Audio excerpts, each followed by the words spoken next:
Hello बच्चों, आप कैसे हो? लो बाय मनीष यूट्यूब चैनल में आपका फिर से बहुत बहुत स्वागत है। बच्चों, आज क्लास में सीआरपीसी की धारा 88 देखेंगे, सेक्शन 88 देखेंगे। उसमें लिखा है हाजिरी के लिए बंद पत्र लेने की शक्ति। आओ बच्चों, बोर्ड पे चलते हैं। देखो बच्चों, मेरे पास बोर्ड पे सीआरपीसी की धारा 88 लिखी है, सेक्शन 88 लिखा है। प्री एग्जाम बहुत इंपॉर्टेंट है, ये बात ध्यान रखना। आओ बच्चों, बोर्ड पे समझते हैं। देखो बच्चों, सीआरपीसी की जो धारा 88 है, धारा 88 है, इसमें लिखा है हाजिरी के लिए। हाजिरी के लिए मतलब उस व्यक्ति को उपस्थिति के लिए, हाजिरी के लिए बंद पत्र लेने की शक्ति।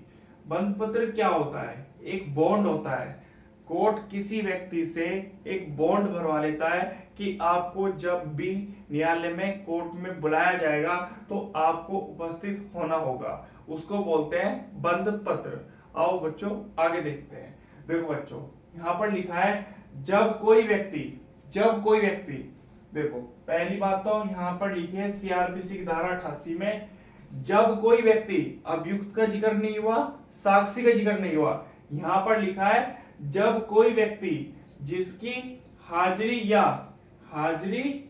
या गिरफ्तारी के लिए, या तो हाजिरी के लिए या गिरफ्तारी के लिए किसी न्यायालय का पीठासीन अधिकारी, ये कौन होता है? जज होता है न्यायालय का पीठासीन अधिकारी समन या वारंट जारी करने के लिए सशक्त है, मतलब अपॉइंट है। ऐसा ऐसे न्यायालय में उपस्थित है, तब वह अधिकारी उस व्यक्ति से अपेक्षा कर सकता है कि वह उस न्यायालय में, मतलब उस कोर्ट में या किसी अन्य न्यायालय में जिसको मामला विचारण के लिए अंतरित किया गया है या किया जाता है, अपनी हाजिरी के लिए बंद पत्र प्रतिभुओं सहित या रहित निष्पादित करे। सीआरपीसी की जो धारा 88 है, उसका एक एक पॉइंट अब समझते हैं, सुनो ध्यान से।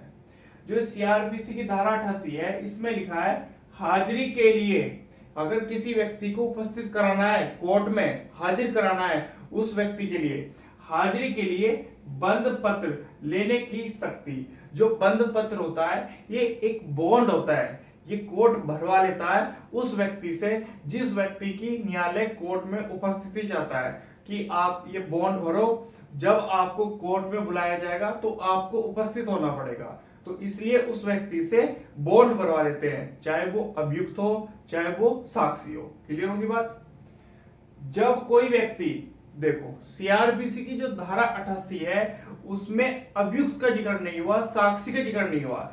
यहां पर जिक्र हुआ है जब कोई व्यक्ति, मतलब किसी व्यक्ति से, चाहे वो अभियुक्त हो सकता है चाहे वो साक्षी हो सकता है, इन दोनों में से किसी भी व्यक्ति से न्यायालय कोर्ट बॉन्ड भरवा सकता है उसकी हाजिरी के लिए कि आपको बॉन्ड भरना है और जब आपको कोर्ट में बुलाया जाएगा आपको कोर्ट में उपस्थित होना पड़ेगा। ध्यान रखना, जब कोई व्यक्ति जिसकी हाजिरी या गिरफ्तारी के लिए किसी न्यायालय का पीठासीन अधिकारी समन या वारंट जारी करने के लिए सशक्त है, मतलब उस न्यायालय का जो पीठासीन अधिकारी है, जज है, वो किसी व्यक्ति के लिए वारंट या समन जारी करने के लिए सशक्त किया गया, अपॉइंट किया गया। क्लियर होगी बात? आगे देखते हैं। ऐसे न्यायालय में उपस्थित है, ऐसे न्यायालय में उपस्थित है मतलब वो व्यक्ति उसी कोर्ट में उपस्थित है, तब वह अधिकारी उस व्यक्ति से अपेक्षा कर सकता है कि वह उस न्यायालय में, उस कोर्ट में, जो कोर्ट है उस कोर्ट में या किसी अन्य न्यायालय में, मतलब किसी अदर कोर्ट में, दूसरे कोर्ट में जिसको मामला विचारण के लिए अंतरित किया जाता है, मतलब उस व्यक्ति का मामला चल रहा था, कोर्ट में ट्रायल चल रहा था, उस व्यक्ति का, जिस व्यक्ति की हाजिरी मांग रहा है कोर्ट में न्यायालय, तो उस व्यक्ति का मामला जो है अगर किसी अन्य कोर्ट में ट्रांसफर होता है, मामला अंतरित किया जाता है, अपनी हाजिरी के लिए, अपनी उपस्थिति के लिए बंद पत्र बंद पत्र मतलब एक बॉन्ड भरेगा, प्रतिभूतियों सहित या रहित निष्पादित करे। मतलब ये है कोर्ट ने किसी व्यक्ति से, चाहे वो अभियुक्त हो चाहे वो साक्षी हो, उससे कहा कि आप कोर्ट में उपस्थित होना, हाजिर होना जब आपको बुलाया जाएगा। उससे पहले आप एक काम करके जाओ ताकि हमें पक्का इरादा हो जाए हमारा कि आप इससे आ ही जाओगे। तो आपको एक बॉन्ड भरना पड़ेगा। तो उस व्यक्ति से बॉन्ड भरवा लेगा कोर्ट, और प्रतिभूति लिखा ना यहाँ पर, प्रतिभूति ले लेगा, मतलब उससे जमानती ले लेगा 10,000 या 20,000 30,000 के जमानती ले लेगा। बॉन्ड भरवा लेगा या जमानती ले लेगा, दोनों चीज। फिर उसके बाद में उस व्यक्ति को छोड़ देगा और उसको बोल देगा कि आपने बॉन्ड भर दिया है और जमानती आपने दे दी है, तो जब भी आपको कोर्ट में हाजिर होना होगा तो आपको कोर्ट में हाजिर होना होगा। ये बात ध्यान रखना। साक्षी और अभियुक्त दोनों के लिए ये धारा लागू होती है, पर लेकिन इस धारा में साक्षी और अभियुक्त का पूर्ण रूप से जिक्र नहीं किया गया। यहाँ पर जब कोई व्यक्ति के लिए शब्द का प्रयोग किया गया है, ये बात ध्यान रखना।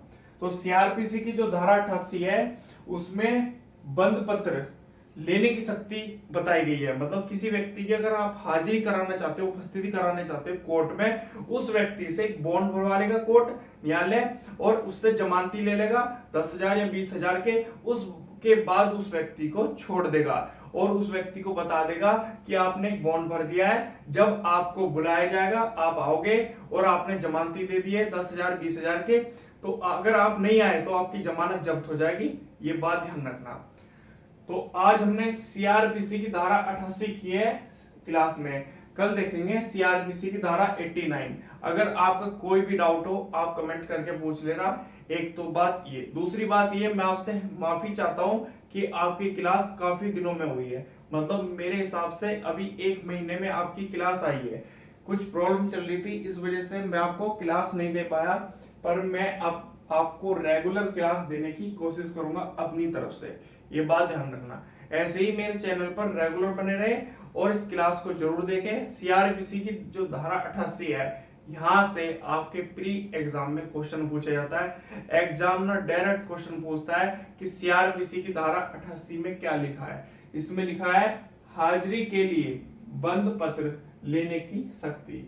ये बात ध्यान रखना। फिर आपसे एग्जामिनर पूछेगा सीआरपीसी की जो धारा 88 है उसमें अभियुक्त है, साक्षी है या कोई व्यक्ति है, तो यहाँ पर लिखना है जब कोई व्यक्ति शब्द का प्रयोग किया गया। फिर आपसे एग्जामिनर पूछेगा सीआरपीसी की जो धारा 88 है उसमें बॉन्ड के साथ और क्या है, तो यहाँ पर लिखा है बंद पत्र प्रतिभूतियों सहित या रहित निष्पादित करे अपनी हाजिरी के लिए। लिखा है ना यहाँ पर अपनी हाजिरी के लिए। तो ये पॉइंट लिखा है प्री एग्जाम के लिए, बहुत ज्यादा इंपॉर्टेंट है। अगर आपको ये वीडियो पसंद आई है तो लाइक और सब्सक्राइब और शेयर जरूर करें। आज के लिए धन्यवाद, कल फिर मिलेंगे।